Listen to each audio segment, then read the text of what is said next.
Saya cintai, yang saya sayangi, yang diminta oleh Ibu Herlina. Sebelum acara ini dimulai, mungkin saya akan memperkenalkan diri dulu. Nama saya Sadatiwini SPD. Mungkin ada di sini banyak siswa saya di sini kayaknya, termasuk yang gurunya ada, yang siswanya juga ada. Saya beralamatkan di Desa Jemaras, RT 2 RW 1. Kemudian sekarang saya statusnya pengajar praktek, unit kerjanya SMP Negeri 6 Cempaka, sebagai kepala sekolahnya. Alhamdulillah ditugaskan menjadi pengajar praktik angkatan 7 dan menjadi mitra dari CGP angkatan 7 untuk kegiatan hari ini. Hari ini ada beberapa agenda. Yang pertama, mungkin ini saya rombak ini Bu Herlina untuk acaranya. Yang pertama kata pembukaan, yang kedua sambutan dari kepala sekolah atau yang mewakili. Mungkin untuk sharingnya setelah acara inti, yaitu komunitas praktisi dan seterusnya. Saya di sini membawa seorang guru, yaitu dari SMP Negeri 6 Cempaka, yaitu Ibu Ida Indrayani, guru bahasa Inggris. Kenapa saya membawanya? Karena beliau sudah lulus TGP angkatan 4, alhamdulillah. Tapi mereka cukup lama Bapak Ibu, yaitu 14 bulan. Insya Allah kami cuma 7 bulan, insya Allah maunya. Mungkin sebelum acara ini dimulai, saya akan menyampaikan ada beberapa mungkin motivasi untuk Bapak Ibu, mengikuti kegiatan sekolah penggerak. Guru penggerak itu luar biasa Bapak Ibu, karena banyak nilai positifnya, dan bagi yang masih honor itu diberi kesempatan untuk mengikuti itu, karena di sana afirmasinya yang kita inginkan. Nah, jadi kalau ada kesempatan silakan untuk mengikuti. Kemudian yang untuk PP pengajar praktek, saya merasa hampir 3 bulan berjalan, kegiatannya tidak juga yang terlalu berat Bapak Ibu, asal kita nikmati. Maksudnya dinikmati, pekerjaan itu akan susah kalau kita melakukannya tidak dengan ikhlas. Ikhlas di sini tanda petik tergantung ke pribadi kita masing-masing. Usia saya 53 sekarang, alhamdulillah masih bisa jalan.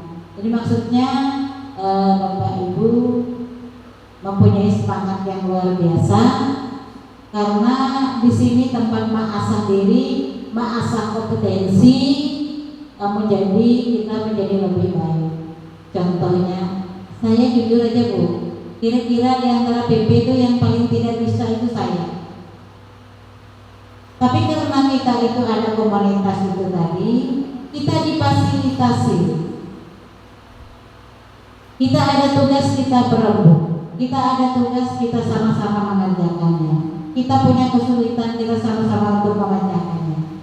Sama dengan CGP, seperti Bu Herlina. Bisa sama-sama temannya, bisa saling sharing, saling berbagi ilmu. Nah, mungkin itu yang bisa saya sampaikan sekilas. Bisa yakin banyak yang sudah kenal sama saya. Kayaknya Ibu berdua aja yang belum kenal sama Ibu ini. Kalau ini siswa saya, kalau ini tetangga saya. Ya, ini sama. Kalau yang di SMP 1, saya di SMP 1 dulu Bu. Dari 2001 sampai 2016. 16 tahun saya di SMP 1. Dulu SMK ini ngikutnya di SMP 1. Sebelum jadi SMK, saya pernah ikut mengajar dulu. Yes, kan? Oh iya, itu satu, si Dias. Pantas senyum-senyum tadi. Kenal si Dias sama saya. Oke, demikian kita memasuki acara kita, yaitu acara pembukaan. Marilah kita sama-sama buka acara ini dengan baca basmalah. Bismillahirrahmanirrahim. Untuk mempersingkat waktu, acara yang kedua yaitu sambutan dari Bapak Kepala Sekolah atau yang mewakili, kepada Ibu dipersilakan. Terima kasih atas waktu yang diberikan. Assalamualaikum warahmatullahi wabarakatuh.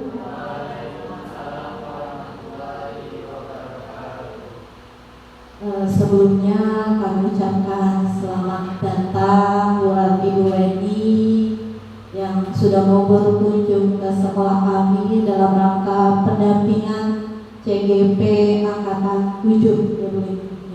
Kemudian ada juga Ibu Ida yang sudah melalui proses diklat guru penggerak. Jadi harapannya nanti beliau berdua ini bisa banyak sharing kepada kita semua pengalaman-pengalaman yang sudah beliau dapatkan. Bu Ida sebagai guru penggerak, Bu Eni sebagai pengajar praktik. Nah, sebelumnya juga saya mohon maaf karena Bapak Kepala Sekolah tidak bisa mengikuti kegiatan hari ini. Kebetulan beliau dari tanggal 31 Januari sampai tanggal 7 hari ini. Ada Sambutannya selanjutnya kita langsung ke acara inti. Mungkin jadi satu paket aja ini Bu, komunitas praktisi sekolah dan diseminasi budaya positif. Kepada Ibu Herlina dipersilakan.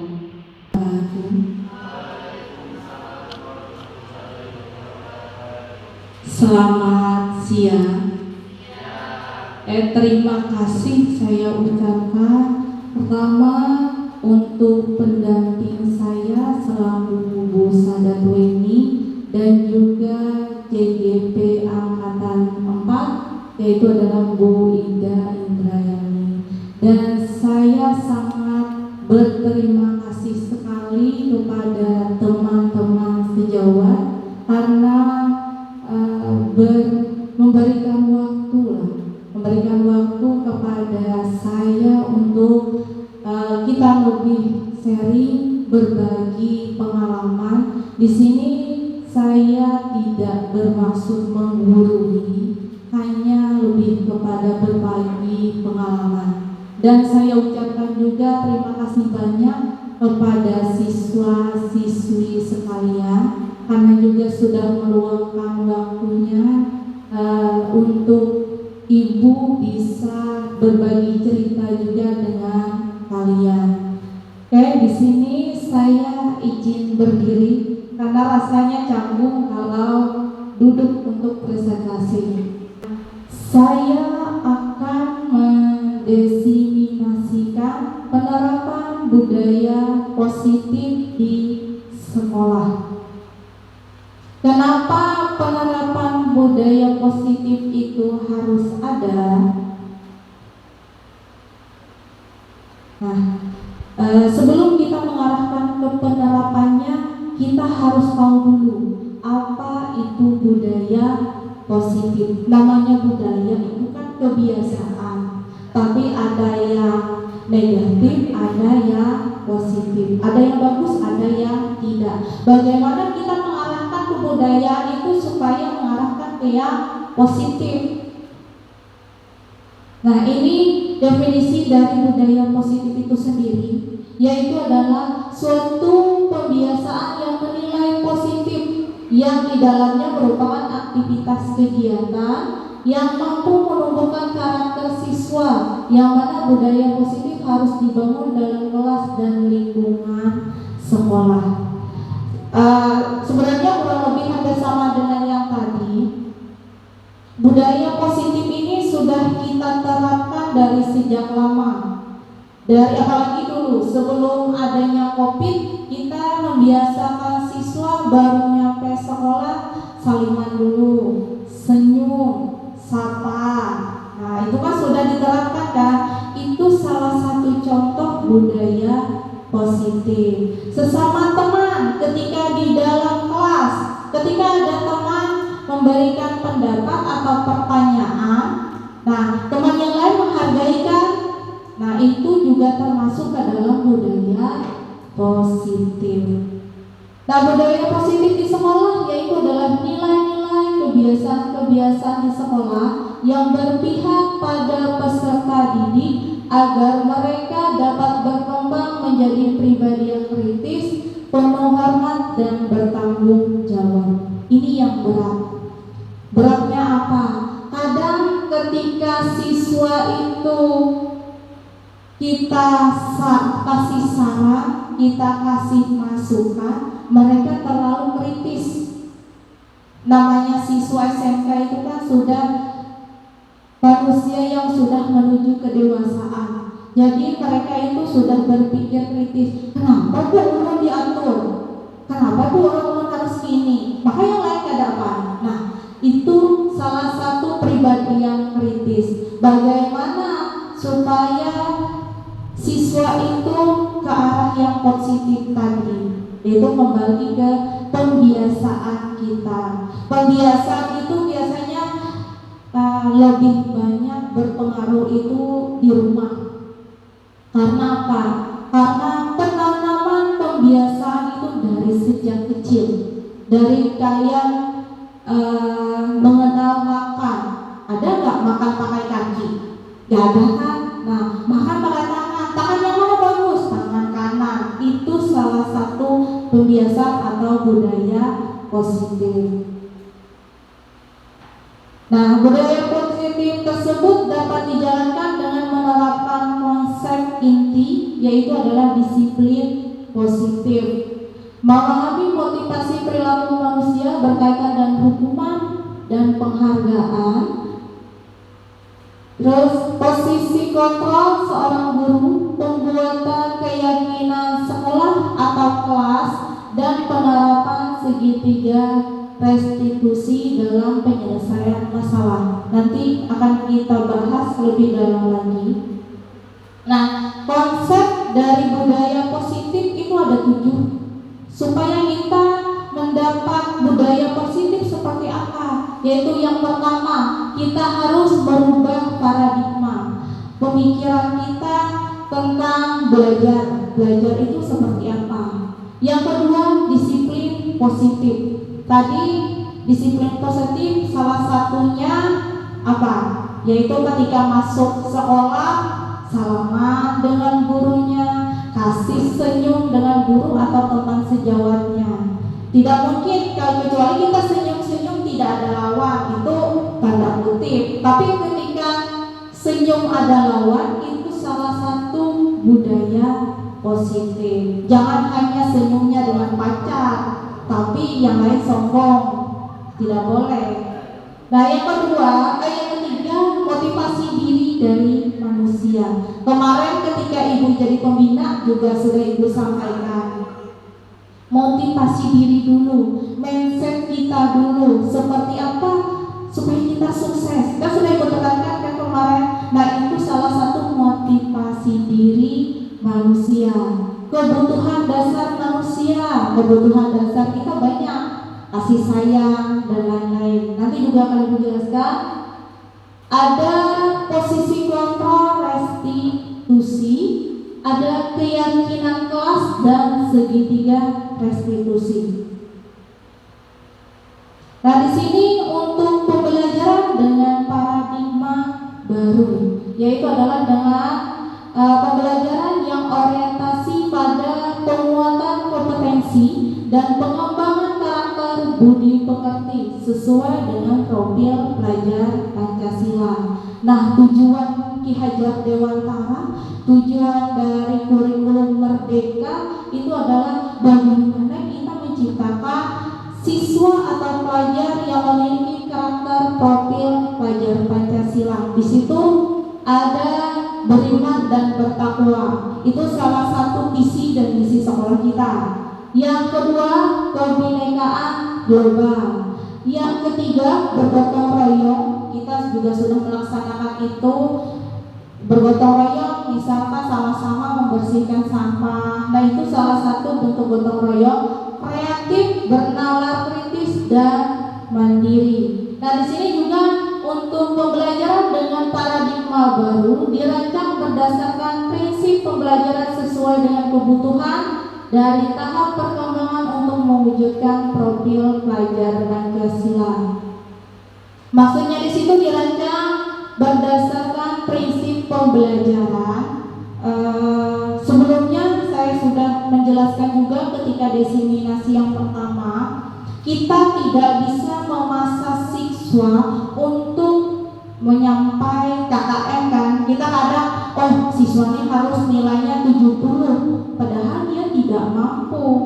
Nah, bagaimana kita menutupi dengan 70 dengan kurangnya 70 supaya 70? Nah, itu tadi yaitu adalah tahapan pada perkembangannya. Siswa itu kita mengajarkan siswa itu supaya mereka merdeka. Merdeka bukan kita yang memberi, maksudnya bukan kita menyembah kepada siswanya, tetapi kita mengajarkan siswa sesuai dengan kebutuhannya. Nah, ini tentang perubahan paradigma juga, bahwa di sini menurut Dr. William Glasser yaitu adalah bahwa perubahan paradigma itu adalah ilusi guru pengontrol murid. Kita sudah tertanam mindset kadang bahwa kita ini loh guru, kita harus bisa mengontrol siswa, padahal itu salah. Kebanyakan kita mikirnya seperti itu kan. Saya pun kadang bisa mikir seperti itu. Aku nih guru, harus siswa itu menurut denganku. Nah, tapi kadang pikiran itu, ilusi itu yang salah. Nah, yang kedua, ilusi bahwa semua penguatan positif, efektif dan bermanfaat. Nah, jadi pikiran kita bahwa penguatan positif itu sangat efektif, sangat bermanfaat, tapi kadang sebenarnya tidak. Yang ketiga, bahwa kritik dan membuat orang merasa bersalah dapat menguatkan karakter. Kadang kita malah menjatuhkan karakter. Kenapa ikan tadi lambat? Selalu lambat terus. Kan kadang seperti itu. Kita kan itu membuat orang lain merasa bersalah. Tapi harusnya kita bertanya, kenapa lambat? Apa sebabnya? Kita harus menelusuri di belakangnya. Tidak harus menjudge seseorang itu, terlambat itu karena apa? Nah, yang terakhir itu bahwa orang dewasa itu memiliki hak untuk memaksa. Adik kakak biasanya, aku nih naku hak, dikatakan harus menurut. Sebenarnya salah. Tidak semua yang dilakukan orang dewasa itu benar. Nah, itu kenapa paradigma atau pemikiran kita itu harus dirubah. Karena itu tadi beberapa ilusi tadi, kita sudah berpikir bahwa kita yang selalu benar. Nah, di sini tadi untuk budaya positif juga harus ada disiplin positif. Kenapa kita harus disiplin? Nah, di sini maka disiplin itu adalah sesuatu yang dilakukan seseorang pada orang lain untuk mendapatkan kepatuhan. Kita cenderung menghubungkan kata disiplin dengan ketidaknyamanan. Benar. Disiplin itu tidak nyaman kan? Benar. Memang menghubungkan bahwa kita harus seperti ini, itu tidak nyaman. Kamu harus seperti itu, tidak nyaman kan? Kita tidak menjadi diri kita sendiri, tapi bagaimana? Yaitu adalah pada pemikiran kita sendiri. Diri kita sendiri yang memotivasi diri supaya menjadi lebih baik. Nah, ini menurut Bapak Pendidikan kita, yaitu adalah Ki Hajar Dewantara, menyatakan bahwa di mana ada kemerdekaan, di situ harus ada disiplin yang kuat. Benar. Ketika kita terbiasa bangun pagi jam 6, pakai baju, berangkat ke sekolah, bagus kan? Itu kebiasaan yang selalu tertata, yang namanya disiplin tadi. Kalian pasang alarm itu bagus, karena apa? Memunculkan disiplin diri. Nah, ini disiplin positif tadi, bahwa pendidik tujuan kita adalah menciptakan murid yang merdeka. Maksudnya tidak merdeka itu seenak siswa, tidak, tetapi tetap batasannya. Nah, di sini sehingga disiplin diri itu mereka berperilaku sesuai dengan nilai profil pelajaran Pancasila. Tadi keterkaitannya dengan beriman dan bertakwa, ada bergotong royong, bernalar kritis, mandiri, dan lain-lain. Nah, itu tujuan disiplin positif. Nah, di sini disiplin positif juga merupakan salah satu penerapan disiplin yang bertujuan untuk menumbuhkan kesadaran dan memberdayakan anak untuk melakukan sesuatu tanpa sogokan, ancaman, dan hukuman. Ketika sekolah kita ada keyakinan, ada aturannya, maka biasanya dengan itulah kita melakukan disiplin itu. Kan hanya beberapa orang biasanya terlambat, berarti kita sudah melaksanakan yang namanya disiplin positif. Kalian membuat jadwal membersihkan kelas, kalian mengikuti jadwal itu, berarti kalian sudah disiplin positif dengan adanya rasa tanggung jawab. Jadi dari motivasi diri dulu. Nah, ini motivasi diri manusia, yang mana dorongan yang timbul pada diri seseorang secara sadar atau tidak sadar untuk melakukan sesuatu tindakan dengan tujuan tertentu. Tadi sudah saya jelaskan juga di belakang bahwa supaya disiplin positif itu dari diri sendiri dulu, bukan orang lain. Kalau orang lain kembali tadi ke paksaan, memaksa seseorang itu tidak bagus. Kamu harus sayang temanku, kada nyaman, kada enak kan? Harus dari hati biasanya. Sebenarnya pikiran, bukan hati. Nah, ini untuk motivasi perilaku, yaitu adalah untuk menghindari ketidaknyamanan atau hukuman tadi. Contohnya, siswa melakukan disiplin diri karena takut dihukum atau adalah tingkat terendah dan motivasi perilaku manusia. Benar bahwa ketika siswa tidak disiplin, kadang kita menghukum. Sebenarnya itu tindakan yang salah. Karena apa? Karena memunculkan mereka merasa bahwa itu terendah, tidak dihargai. Tetapi kadang ada beberapa orang atau siswa yang memang harus dilakukan seperti itu. Karena apa? Karena ketika dengan yang biasa-biasa saja, dengan teguran, itu tadi kembali bahwa pikiran mereka yang benar, padahal salah. Nah, yang berikutnya untuk mendapatkan imbalan atau penghargaan, ada biasanya siswa nyaman nilai yang tinggi. Nah, itu kan salah satu tujuannya, yaitu adalah untuk mendapatkan penghargaan. Ada kan Bapak Ibu bahwa kita kadang menyuruh siswa baru disuruh laju, karena dia mau mendapatkan imbalan atau penghargaan tadi. Yang berikutnya untuk menjadi orang yang mereka inginkan dan menghargai diri sendiri sesuai dengan nilai-nilai yang mereka percaya. Nah, ini untuk kebutuhan dasar manusia, yaitu yang pertama bertahan hidup. Kadang kita mikir, apa kita capek-capek cari harta yang banyak, ujung-ujungnya mati. Kayak seperti itu. Tapi sebelum kita mati, kita membutuhkan itu. Nah, jadi kita wajib bertahan hidup selama itu kita mampu. Tapi ada ketika kita sudah berada di titik terbawah, ya kembali lagi kepada yang namanya pasrah, karena sudah berusaha dan berdoa. Tetapi tetap, pertama intinya kita bertahan hidup. Yang kedua, ini yang paling disukai biasanya, yaitu adalah kasih sayang. Ketika kita tidak dikasih sayang, kita menjadi orang yang merasa tidak diperhatikan, merasa orang yang tidak berguna.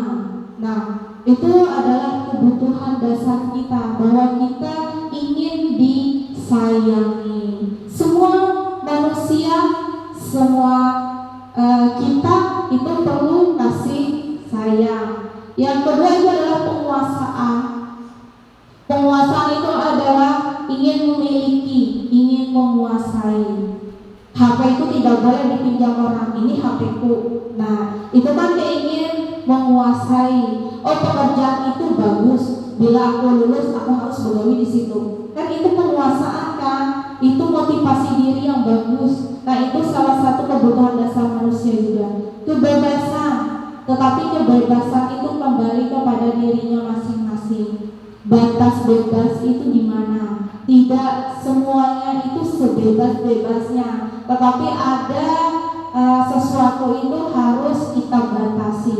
Tapi kembali, tanpa diatur orang lain, kita sendiri bisa membatasi diri.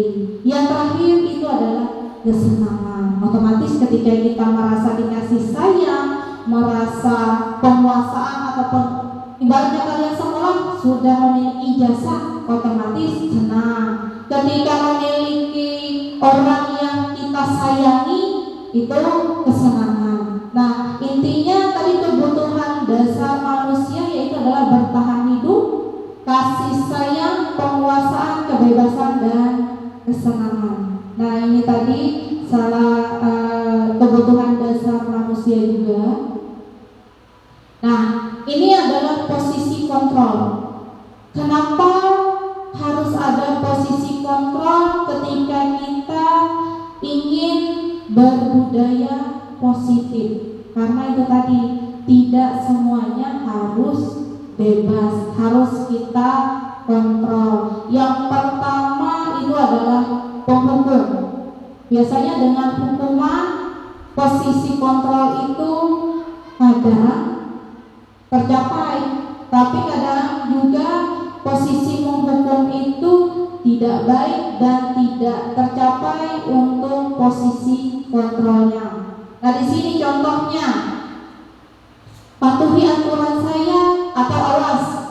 Itu kan kata-kata kan biasanya. Itu salah satu kata menghukum verbal, menjatuhkan apa sih namanya, perasaan orang lain, mental. Kamu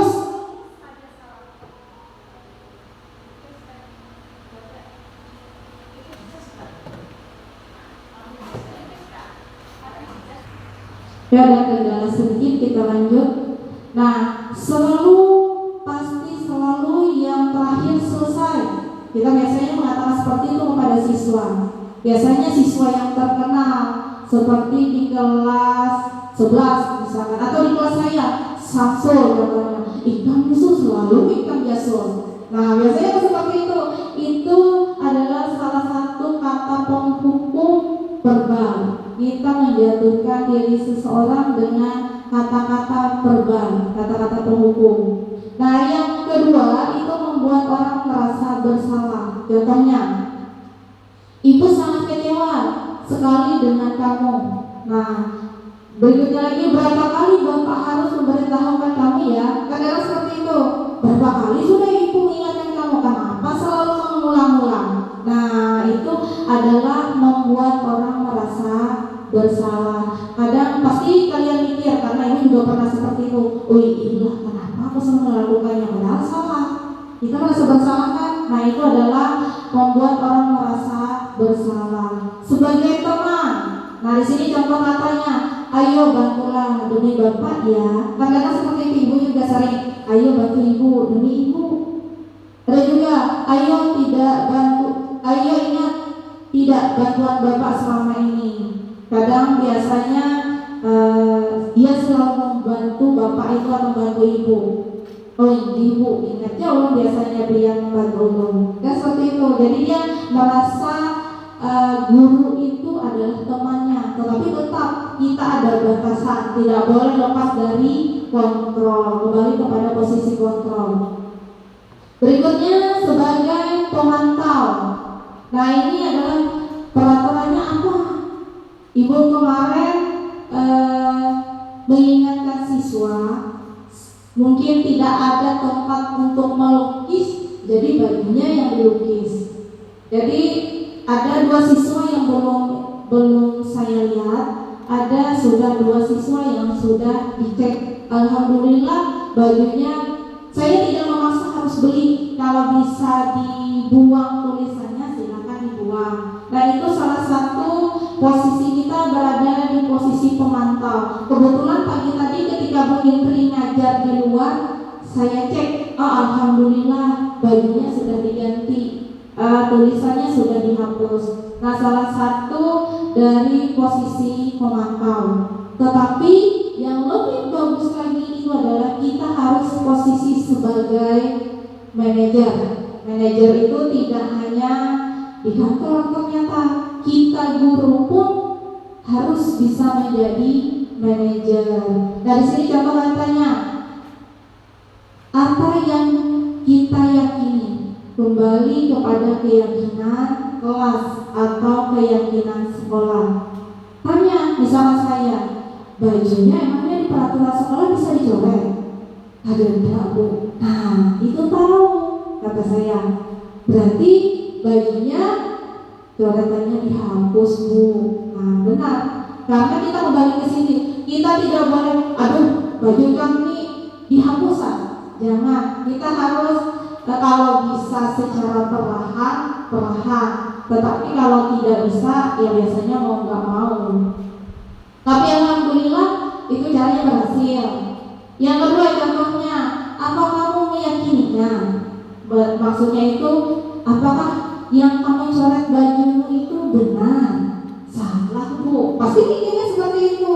Nah, terakhir apa rencana kamu untuk memperbaikinya? Kemarin Ibu tanya, rencananya kapan kamu membuang tulisan itu? Ulun kena janji kamu seminggu. Boleh. Berapa? 3 minggu. Bu. Nah alhamdulillah tadi sudah dicek, sudah hilang tulisannya. Ya memang makanya biasanya kalau terlalu kreatif seperti itu, yang tidak harusnya bajunya dicoret ya dicoret. Nah ini ada restitusi. Apa itu restitusi? Yaitu adalah proses menciptakan kondisi bagi murid untuk memperbaiki kesalahan mereka sehingga mereka bisa kembali pada kelompok mereka dan karakter yang lebih kuat. Itu menurut dosen pada tahun 2024. Dan restitusi juga proses kolaboratif kerjasama yang mengajarkan murid untuk mencari solusi masalah dan membantu murid berpikir tentang orang seperti apa yang mereka inginkan dan bagaimana mereka harus memperlakukan orang lain. Itu menurut jasa dosen juga pada tahun 1996. Contohnya kembali lagi kepada yang saya lakukan tadi, saya membuat atau mencari solusi masalahnya dan seperti apa yang mereka inginkan. Saya tanya, bagaimana yang kamu inginkan? Bajunya diapakan supaya tulisannya hilang? Iya dibuang Bu. Nah kalau bisa dibuang alhamdulillah, kalau tidak bisa mau kada mau ibu lupa. Nah itu kan konsekuensinya. Nah ini salah satu juga konsep pada budaya positif, yaitu adalah keyakinan kelas. Sebenarnya kita juga sudah melaksanakan keyakinan, yaitu biasa kita sebut dengan peraturan sekolah. Itu lebih besar cakupannya. Sebenarnya itu adalah keyakinan. Kalau Ki Hajar Dewantara maunya bukan peraturan, tetapi keyakinan sekolah. Jadi kita sama-sama membuat keyakinan itu. Rambut misalnya, maunya seperti apa? 3 cm Bu. Nah, dituangkan, dibukukan bahwa kita sama-sama meyakini rambut yang laki-laki panjangnya 3 cm. Yang perempuan seperti apa?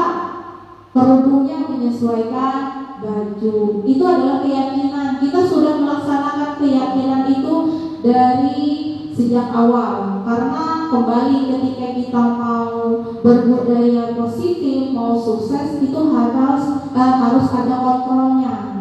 Nah, itu tadi keyakinan kelas. Keyakinan kelas itu adalah nilai keselamatan, ada kesehatan yang disebut sebagai suatu keyakinan. Kemarin saya membuat keyakinan kelas. Jadi keyakinan kelas ini sebenarnya idealnya itu dibuat sama-sama dengan siswa. Ini keyakinan kelas. Akan saya putar, mungkin nanti akan saya percepat biar waktu kita juga tidak terlalu lama. Ini kemarin saya membuat keyakinan kelas di 10 ATP 2. Kenapa kita membuat keyakinan kelas? Supaya tadi ia dinamakan dengan aturan. Sebenarnya itu adalah keyakinan, tetapi siswa itu sendiri yang menginginkannya. Oh, pertama HP silent. Saya membuat keyakinan kelasnya, mereka buat masing-masing di sticky note, ditulis, ditempel, dan dirumungkan. Tidak semuanya diambil, yang mereka sepakati saja yang diambil. Jadi mereka menulis keyakinan kelasnya masing-masing. Nah, itu sudah ditulis di sticky note-nya dan ditempel di karton putih. Nah, ini lalu saya buat sehingga nanti ditempel di kelas, dan itu keyakinan. Sebenarnya itu bukan keyakinan kelas sih, masih keyakinan per mata pelajaran. Karena waktu itu saya masuk IPAS. Keyakinan kelas itu sebenarnya gabungan dari beberapa mapel dikumpulkan ke wali kelas. Jadi siswanya sama-sama menemukan yang mana mereka mau untuk keyakinan kelas itu. Jadi ketika belajar, nah bunyi kalau HP-nya, maka orang kalau menulis kada boleh bunyi HP. Kembali kan, itu kan tulisan mereka sendiri. Nah, itu maunya. Kalau budaya positif itu kita membuat peraturan, membuat keyakinan, tetapi siswa itu sendiri yang membuatnya. Jadi mereka sadar dengan kesalahan mereka sendiri. Jadi ini keyakinan kelas. Nah, kesepakatan akhirnya ketemu pada tulisan ini. Kalau ini tadi kan masing-masing dari mereka menulis. Misalkan harus menerima pendapat orang lain. Jadi ketika diskusi tidak ada yang mencela atau yang lainnya. Mereka kembali kepada keyakinan kelasnya tadi. Jadi saya harapkan masing-masing guru seperti ini supaya apa? Supaya siswa itu sadar dengan kesalahannya sendiri. Karena peraturan itu dia sendiri yang buat. Nah, ini akhirnya kesepakatan akhirnya ditempel di kelas itu. Pasti biasanya ketika bunyi, nah bunyi, makanya kada boleh HP-nya harus silent. Jadi kembali ke keyakinan kelas.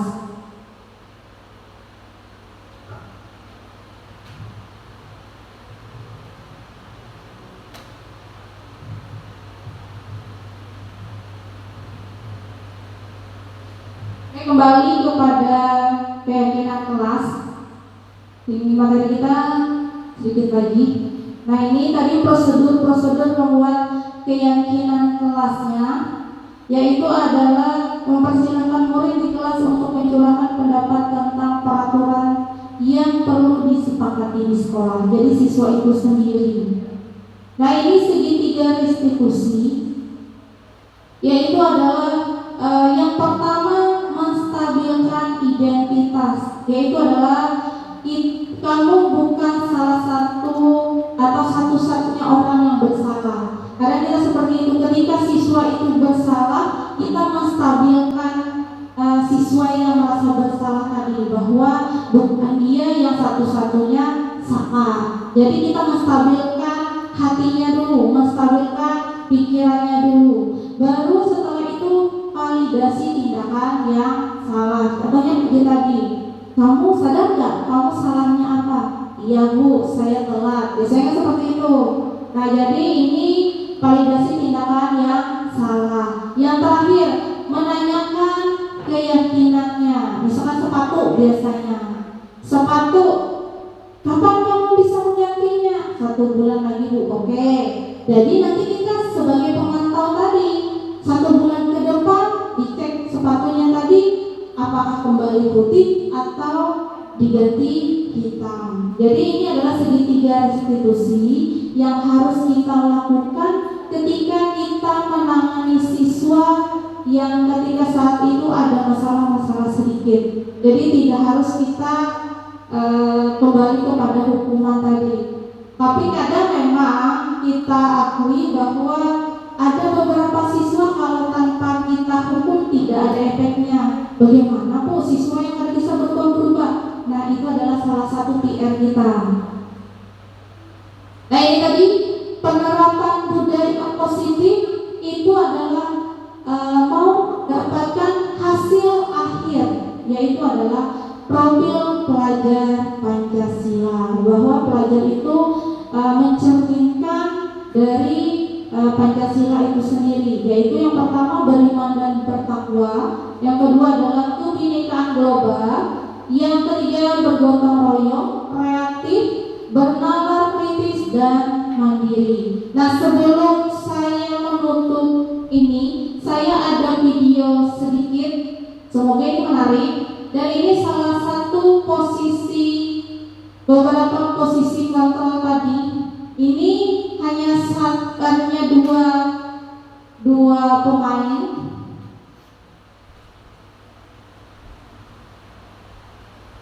Kadang saya melihat video ini, ingat posisi saya. Oh iya, kadang-kadang saya menghukum. Oh iya, kadang-kadang saya ini.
Setelah saya melihat video ini, kembali kepada diri saya.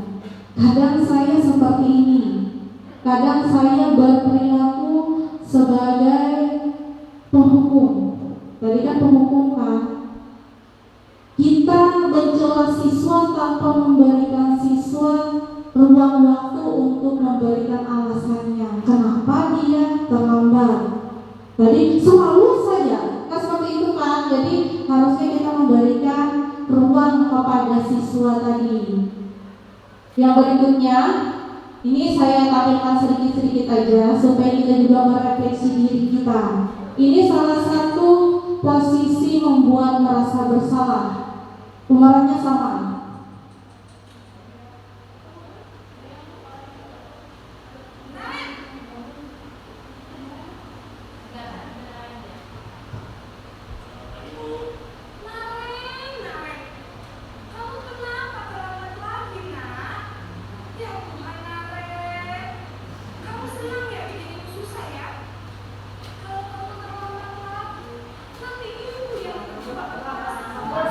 Biasanya juga seperti itu. Aduh orang kami, jangan gitu memang ibu yang disarani bapak. Biasanya juga ibu seperti itu. Iya, jangan dikira ibu tuh gak ada yang disarani. Ibu tuh disarani bapak. Biasanya ibu juga seperti ini.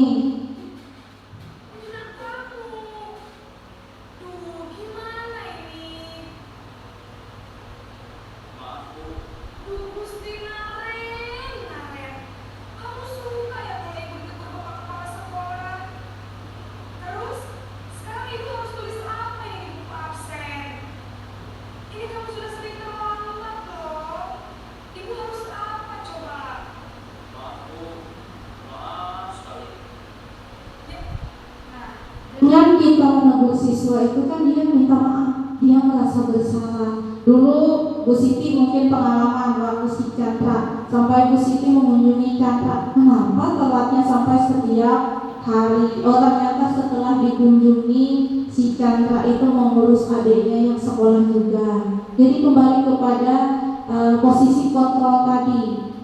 Ada di sini saya akan potong-potong sedikit biar kita tahu ternyata jadi penghukum seperti apa, posisi merasa bersalah itu seperti apa.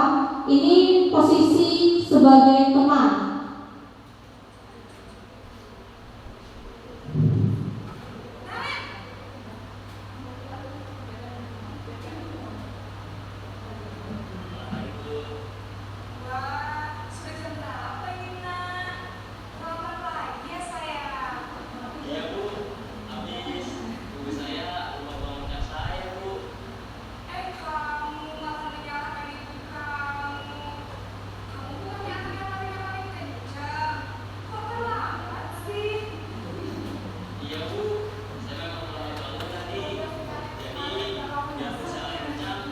Saja TKL kan, seperti ini TKL yang terkenal. Giliran lari kencang, tapi giliran ke sekolah terlambat.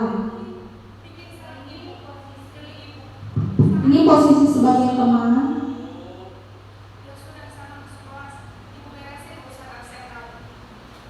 Tapi kadang kita mikir, oke, kan siswanya sudah masuk saya, seperti itu. Nah, tapi ini kita laksanakan perlahan, memang berat karena kembali kita kepada siswanya. Aduh, siswanya itu diolah sebagai teman, yang manainya memang berat.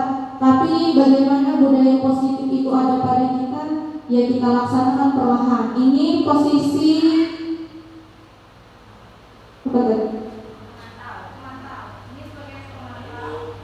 Ini sebagai pemantau.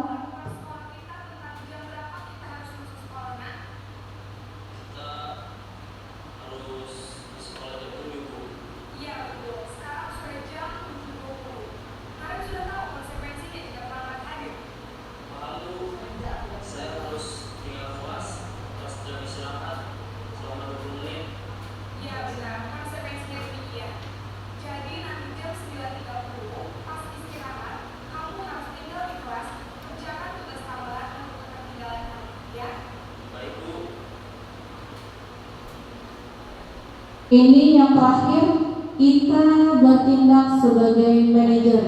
Maunya seperti ini, kita bertindak sebagai manajer.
Ini posisi manajer. Ini yang diinginkan oleh Ki Hajar Dewantara, bahwa kita bertindak sebagai manajer. Kita membuat siswa itu merasa bersalah dan memvalidasi tindakannya dan juga memperbaiki kesalahannya. Jadi itu, tapi memang berat. Terutama dikatakan Bu Is tadi, siswa TKR itu sangat berat. Kita buat lemah, mereka akan biasanya semakin melunjak. Tetapi kita akan berusaha membuat budaya positif tadi, yaitu adalah dengan beberapa tindakan tadi, yaitu melakukan perubahan paradigma belajar, disiplin positif, motivasi diri manusia, kebutuhan dasar manusia, posisi kontrol tadi, yaitu Komnas sebagai penghukum, teman yang mungkin kita akan perlahan melakukannya, dan keyakinan kelas serta segitiga restitusi. Yang ada di video tadi hampir semua kita lakukan. Yang manajer mungkin sebagian belum, tapi sebagian sudah pernah. Nah, itu tadi paparan saya mengenai budaya positif. Sampai di sini mungkin ada cerita, berbagi pengalaman atau pertanyaan, ibu-ibu ada sebelum kita akhiri, atau siswanya boleh bercerita mumpung ada gurunya yang mendengarkan. Ayo cerita, ayo cerita dulu mumpung ada kesempatan meluangkan atau menceritakan undang-undang kalian. Orang undang tuh ada suka, orang punya begini, cerita aja, gak apa-apa. Ada nggak? Ayo Farida, pasti banyak. Ada Jok? Ya dah, kalau tidak ada dari saya cukup. Wassalamualaikum warahmatullahi wabarakatuh.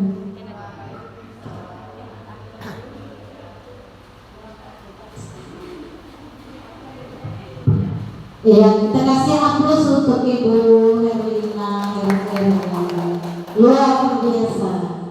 Oke, terima kasih Bu Herlina. Mungkin saya selaku moderator mungkin ada beberapa catatan. Yang pasti saya mengevaluasi diri setelah apa yang disampaikan oleh Ibu Herlina, termasuk komunitas praktisi tadi.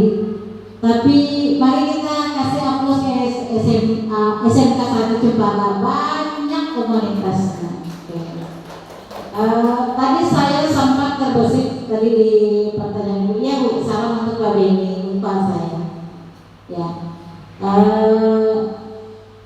Ibu Herlina katanya tadi mau membuat praktisi skala sekolah, yaitu bagi anak yang punya masalah, baik itu pembelajaran, pribadi dan seterusnya. Yang ada di benak saya, mantap orangnya nih, nanti kerjasamanya dengan BP, nah insya Allah bisa terlaksana. Kemudian ada literasi PAI itu tadi cukup, rasanya pun cukup tidak terlalu berat-berat karena ruang lingkupnya masih di sekolah, karena SMA itu SMK pikir sudah cukup mudah, karena yang mengurus mereka adalah dirinya sendiri. Kalau SMP masih perlu OSIS. Kemarin pengalaman saya di SD 1 Parepok, SD itu kan pun nggak ada OSIS, nggak ada apa-apanya. Terus mereka itu sekolah penggerak. Idenya luar biasa, bikin, Bu, saya ini bingung mau bikin OSIS itu di SMP, SMA. Terus saya bikin komunitas sekolah. Nah, jadi dibentuk komunitas sekolahnya yang anak-anak kelas tinggi membimbing adik-adiknya yang kelas rendah. Nah, mantap orangnya sudah punya ide ke sana. Kemudian untuk Ibu Herlina, terima kasih sudah mempresentasinya luar biasa. Itu adalah bagi kami selaku PP luar biasa. Ibu Hermina di sini sudah melaksanakan tugasnya dengan baik. Terima kasih atas kerjasamanya. Itu tadi penyampaian. Mungkin kita ke acara selanjutnya, yaitu sharing dengan kami selaku BP dan Ibu Ida selaku CGP. Untuk Bapak Ibu silakan bertanya. Kayaknya super khusus ke guru penggerak aja deh.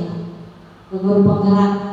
Silakan Bapak Ibu yang mau ditanyakan sebelum acaranya kita tutup. Adik-adik juga boleh mau tanya apa saja. Boleh, silakan. Ya.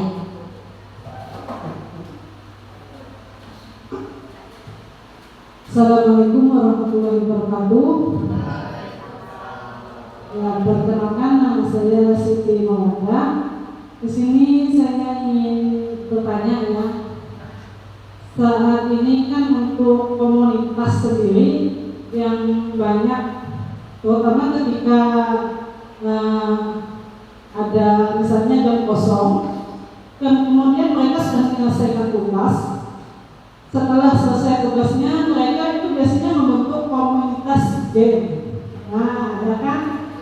Dimanapun itu, baik di SD kan, di SMP kan, SMK kan, pasti ada komunitasnya itu. Nah, untuk mengatasi hal seperti itu, seperti apa, gitu kan? Kemudian dalam bahasa gamenya sendiri pun kadang-kadang ya macam-macam ya. Bahasa yang digunakan itu anjay lah, apalah. Nah, kadang-kadang seperti itu saya dengar itu. Kadang-kadang bahkan bahasa-bahasa yang kotor-kotor pun mereka ikuti. Nah, untuk memperbaiki yang seperti itu pada komunitas yang seperti itu, menurut sampean bagaimana?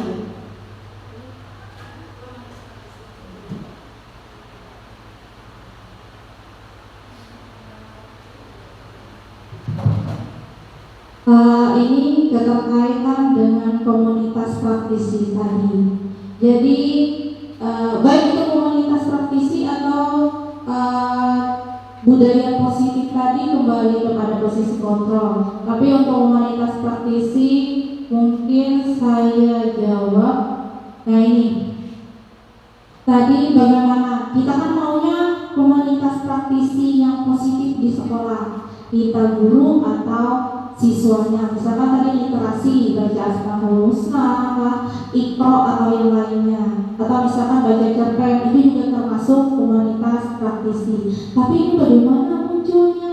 Munculnya komunitas praktisi yang negatif. Ternyata ketika misalkan ada gurunya yang dinas luar, ada titipan tugas, tapi tugasnya selesai, setelah itu berjamaah main game, membentuk komunitas tadi. Nah, itu adalah tugas kita dan juga kembali juga kepada orang tua. Nah, di sini kan tadi untuk siapa saja yang berkolaborasi, yaitu adalah orang tua murid dan juga kita selaku gurunya di sekolah. Kelebihannya kan, tapi ini rumahnya orang tua itu adalah orang tua yang tidak mengerti alat komunikasi canggih, itu yang susah. Karena apa? Siswa itu kan dia handphonenya, jangankan orang tua yang tidak paham sama sekali handphone, kita yang paham ketika handphone mereka dikunci, kita tidak tahu apa isinya. Nah, itu kelemahannya. Tapi bagaimana solusinya? Yaitu kembali kepada posisi kontrol tadi. Kita ajak orang tua, nah kembali juga kepada BK, kita panggil siswanya bergantian, misalkan bergantian, dan kita panggil juga orang tua, dan kita bertindak sebagai di budaya positif, yaitu adalah kembali kepada posisi kontrol. Kita buat mereka bersalah, otomatis mereka berpikir, oh iya, bahwa yang dilakukan itu salah. Tidak semua siswa itu memang ketika kita ingatkan langsung berubah, itu tidak bisa. karena kita pun setiap hari juga kita laksanakan apel pagi supaya selalu mengingatkan siswa kan, karena memang siswa itu ketika diingatkan setiap hari sama dengan tidak diingatkan setiap hari itu berbeda. Ketika kita ingatkan setiap hari, mereka ada kontrolnya. Oh, pasti mereka ada berpikir, walaupun dalam 100% siswa kita SMK hanya 60% misalkan bisa kita kontrol mindset mereka, tetapi itu kita sudah berusaha. Dan itu tadi kembali, jadi yang melakukan komunitas praktisi game tadi yang kita panggil, tapi memang hampir semua kelas ketika ada tugas masuk kita di dalam kelas, hanya beberapa yang mengerjakan tugas. Biasanya kan ada tugas yang kemarin misalnya belum selesai. Kadang saya tidak mau menekan mereka mengerjakan tugasnya di sekolah, di rumah, karena kita juga pulangnya sudah sore. Jadi kadang saya persilahkan mereka mengerjakannya di sekolah, misalkan di jam-jam kosong atau ketika mereka jam istirahat tidak kemana-mana, itu silahkan dikerjakan. Tapi masuk kita minggu depan, ya tugasnya belum selesai, padahal baru ya HP-nya itu berbalik. Ngapain tadi buka HP? Bu, main game. Memang susah, tetapi akan kita usahakan. Ya benar kata Bu Is tadi, kita harus berkolaborasi membentuk praktisi tadi. Kembali, siswa membentuk praktisi, kita juga membentuk praktisi, yaitu tadi teamwork kita. Tadi selain kesiswaan, BK juga semua guru yang akan kita bentuk. Memang susah tapi harus perlahan. Gimana Bu?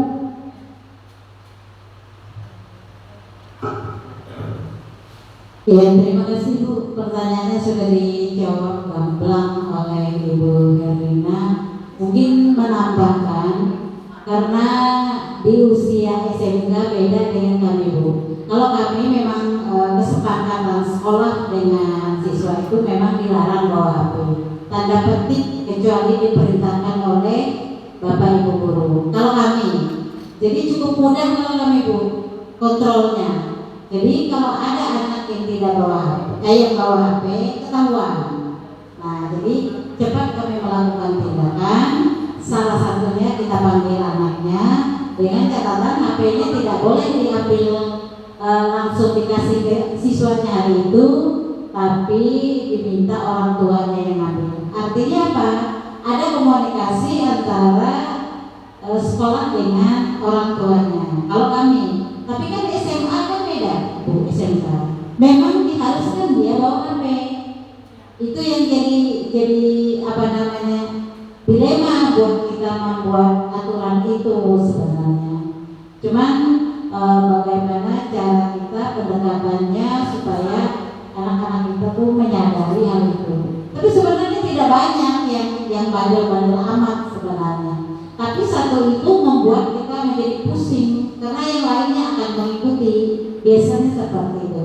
Nah, tapi di sekolah sini BP sudah ada mungkin kerjasama dengan praktisi yang lain yang untuk memecahkan masalah anak, ada kesiswaan, ada BP.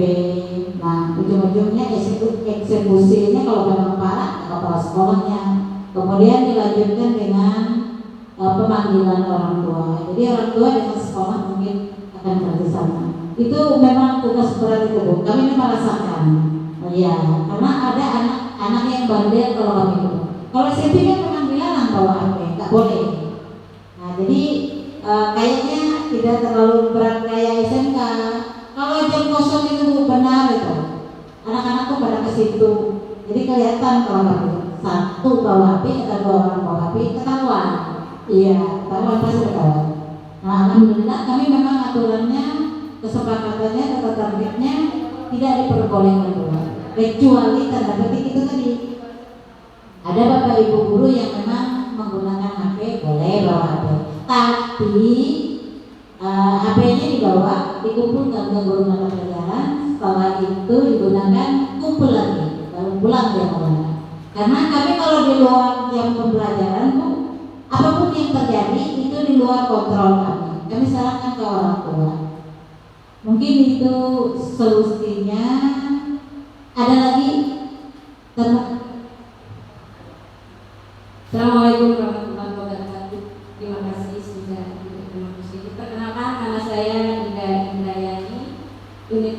saya SMP Negeri Telaga. Saya guru penggerak angkatan 4. Mungkin sedikit menguatkan kembali ke kesepakatan kelas sebenarnya. Kalau kita membuat kesepakatan kelas, di situ dituangkan HP digunakan hanya untuk mencari mata pelajaran, misalnya apa ya mata pelajaran, itu kesepakatan kelas guru mata pelajaran. Nah, di situ kalau solusi paling pas itu sebenarnya kesepakatan. Jadi diadakan kesepakatan antara guru itu sendiri dengan siswanya. Ketika gurunya kosong, mereka sudah meyakini, oh kesepakatan kami bahwa ketika jam kosong pun kami tidak boleh, gitu. Itu kembali ke situ aja Bu. Sebenarnya kenapa bukan peraturan? Karena memang kata peraturan atau kata tertib itu lebih banyak dilanggar. Tapi kalau kata keyakinan dan kesepakatan itu keyakinan mereka sendiri. Coba tanya anaknya. Anak, kalau misalnya mereka tidak menggunakan helm saat berkendaraan bermotor, apa yang terjadi kalau kamu jatuh? Pasti mereka jawab, kok alatnya apa? Itu juga yang terjadi di dalam kelas kita. Ketika kita melakukan kesepakatan, kamu ketika jam kosong pembelajaran saya, ketika saya ada dinas luar atau apa yang harus kamu lakukan di kelas? Kalau mereka misalnya main game, berarti mereka melanggar kesepakatan yang sudah mereka buat sendiri dengan gurunya. Itu kalau menurut saya solusi paling tepat itu di situ Bu. Lebih kesepakatan kelas. Saya pun ibu kepala sekolah tahu, saya di sekolah itu membuat kesepakatan kelas bahasa Inggris sendiri. Jadi bukan kesepakatan kelas untuk wali kelas, bukan. Saya kesepakatan kelas saja dengan murid saya. Seperti itu. Kalau lebih mudahnya itu mending kesepakatan guru mata pelajaran. Ya, terima kasih. Silakan lagi Ibu Heri. Ada lagi? Anak-anaknya silakan. Oh iya, ibu kepala sekolah. Baik, masih berkaitan dengan yang kita bahas tadi tentang komunitas game Bali. Kebetulan hari ini saya juga ada mengalami peristiwa yang saya bilang lucu. Saya lewat di kelas itu ada beberapa kelompok main game kan. Pada saat ditanya kan kebetulan jam kosong, katanya tugasnya sudah dikerjakan. Coba cari materi atau apa gitu kan. Daripada mojok Bu atau daripada menggosip, lebih baik main game Bu. Saat itu saya belum bisa menjawab. Jadi berkaitan dengan komunitas game ini, kita perlu membuat keyakinan untuk kita dulu sebagai guru. Jadi kita perlu mungkin materi ini nanti Bu Herlina perlu menyampaikan pada saat kita rapat dinas dengan personil yang lebih banyak. Karena kalau hanya kita saja, kebetulan kita yang ada di depan sini memang tim eksekusi sudah. Jadi kita sudah paham. Jadi perlu dibawa di yang lebih besar, rapat dinas. Karena sudah semakin meresahkan, apalagi di TKR itu anggota komunitasnya lingkarannya hampir satu kelas. Hanya beberapa siswa tertentu aja yang nggak ikut. Dan itu kendalanya terjadi pada saat jam kosong. Mereka karena waktunya lama, ini kan yang kosong dalam seminggu ini kan produktif, rata-rata 3 jam, 4 jam sekali masuk. Kemudian tugas yang diberikan sedikit, jadi begitu selesai mengerjakan tugas, itu tadi yang mau tidur, tapi yang lebih banyak main game, membentuk komunitas game. Jadi ini PR kita semua. Mungkin itu saja. Ya, oke Bu, mungkin kita mengingat waktu, mungkin kita cukupkan sampai di sini. Terima kasih. Mungkin pertemuan kita semoga berbarokah, Bapak Ibu. Mungkin di akhir sesi kita akan minta foto karena saya minta dokumentasi sama Ibu Herlina mungkin.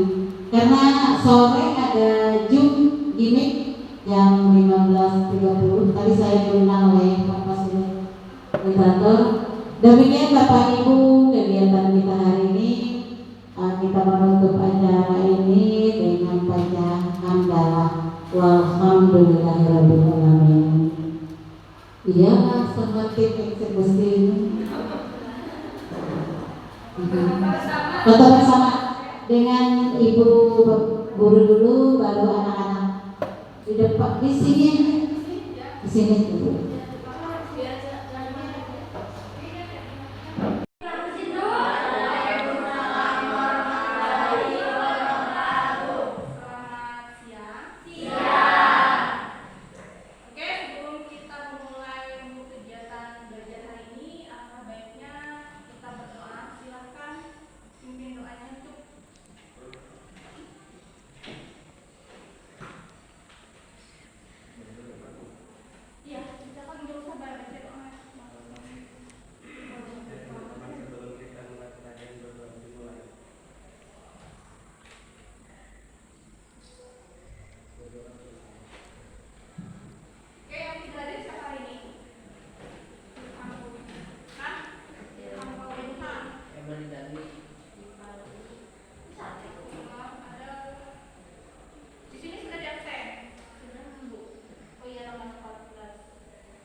Apa yang kalian inginkan, misalkan kerja kelompok,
peraturannya maunya dia.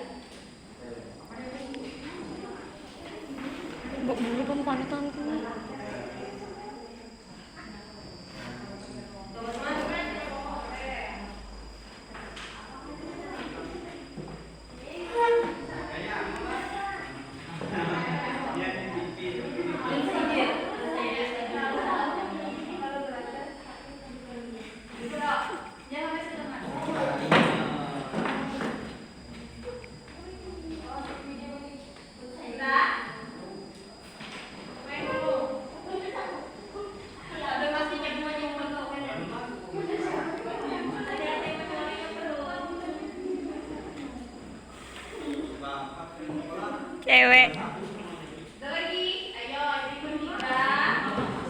Bisa nggak? Dua. Oh iya, dua orang ada. Hai guys. Satu. Ayo pukul. Berapa? Mana? Dia di mana? Dia video ada orang nulis. Nah, oke, ini adalah kesepakatan secara umum yang kalian buat, yang kalian tentukan sendiri. Tapi nanti kita ambil yang bagus-bagusnya. Nah, sekarang ibu ambil contoh di sini.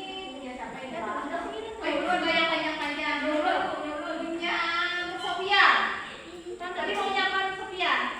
Itu kan kita ambil. Ingat lah apa tulisan sini. Ini maju. Bacakan. Baca aja.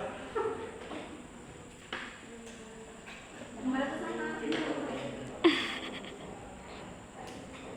Kalau kerja kelompok harus kerja sama, saling kompak satu sama lain. Nah, dengarkan, kalau kerja kelompok harus saling kompak. Jadi jangan hanya mengerjakan itu satu dua orang, yang lainnya enggak.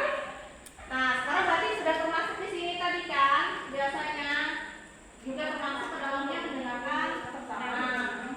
Nah, tapi bisa ditambahkan lagi di situ nanti aturan kelasnya kita maunya seperti apa. Sekarang dulu minta yang laki-laki ya. Berat. Ayo coba.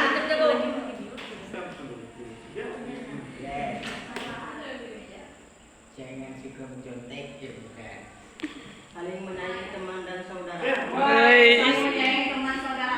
Kita dalam kelas ini adalah saudara. Kita tentang dulu dua orang tadi salah satu kesepakatan kelas kita. Jadi selama kita belajar di kelas ini nanti juga akan ditempel di dinding kalian. Jadi kalian ingat, oh kemarin saya ini maunya ini. Tapi secara umum nanti kita tempelin ini ya. Secara umum untuk kesepakatan kelas. Sebenarnya kalau lebih hampir sama aja. Di sini kan juga ada punya kalian saling menyayangi teman. Oh sama-sama rata. Ini lagi menerima perbedaan. Ya benar, perbedaan itu adalah jangan menjadikan perbedaan itu sesuatu yang membedakan antara kita dengan yang lainnya. Walaupun kita berbeda ras, berbeda suku, berbeda agama, kita tetap satu kesatuan. Itu adalah satu keluarga. Nah di sini salah satu kesepakatan ini sebenarnya mau lebih bersama isinya. Hanya saja ini kesepakatannya ibu ambil secara umum. Jadi silakan nanti ditempel. Gimana itu? Sama aja situ. Nah, situ Dan juga. satu yang di situ. Sini. Nah, udah. Ini ada dua, tapi sama aja. Modelnya dia beda. Nah, silakan tempel. Ada lah, kan. Imran satu. Ini boleh kan dipindah? Dipindahkan sebelah sana. Atau yang di sini lah, yang di sini sana. Nah, sudah sini. Jadi kalian ingat sebelahnya tadi itu sebelah di mana kalian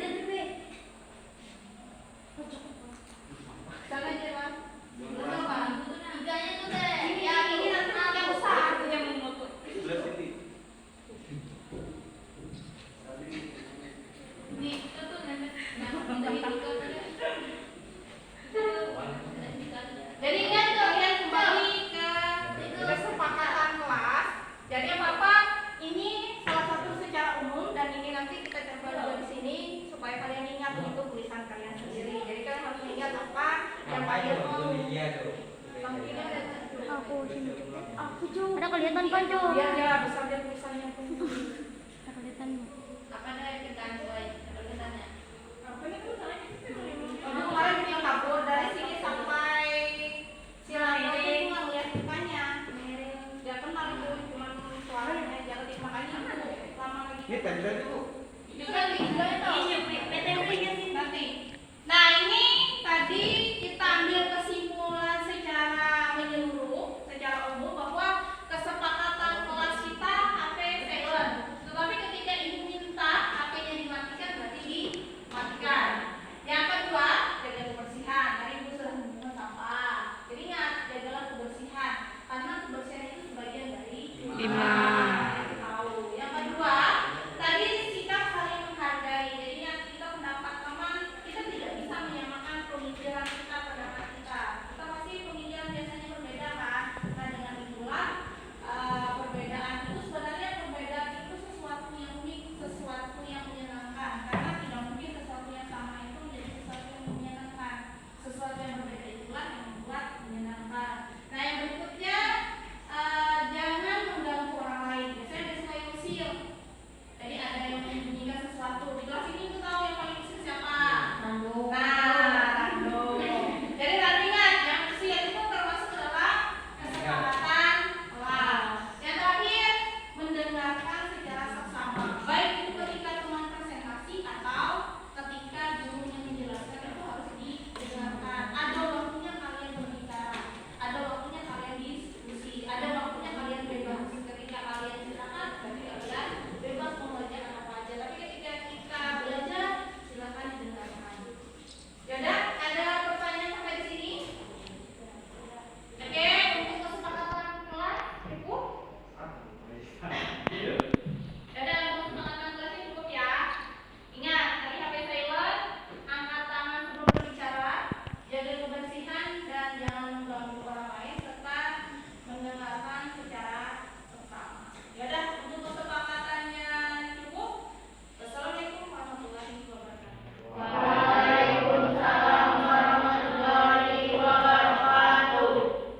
Warahmatullahi wabarakatuh. Saya Maya Sari dari SMK Negeri 1 Cipaga. Saya adalah teman Bu Herlina Erliani. Jadi Bu Herlina Erliani itu selama mengikuti program guru penggerak banyak sekali perubahan-perubahan pembelajaran yang telah beliau lakukan. Salah satunya itu adalah memberikan kesempatan kemerdekaan belajar kepada peserta didik sehingga pembelajaran itu menjadi sangat menyenangkan. Terima kasih. Wassalamualaikum warahmatullahi wabarakatuh. Assalamualaikum warahmatullahi wabarakatuh. Perkenalkan, nama saya Nur Hasanah dari Agribisnis Tanaman Perkebunan. Setelah saya belajar dari Ibu Herlina Erliani, saya banyak mendapatkan ilmu pengetahuan dan beliau juga banyak mengajarkan kami tentang bagaimana cara merawat serta menanam tanaman. Banyak ilmu yang saya dapatkan dari Ibu Herlina Erliani. Sekian dari saya. Wassalamualaikum warahmatullahi wabarakatuh.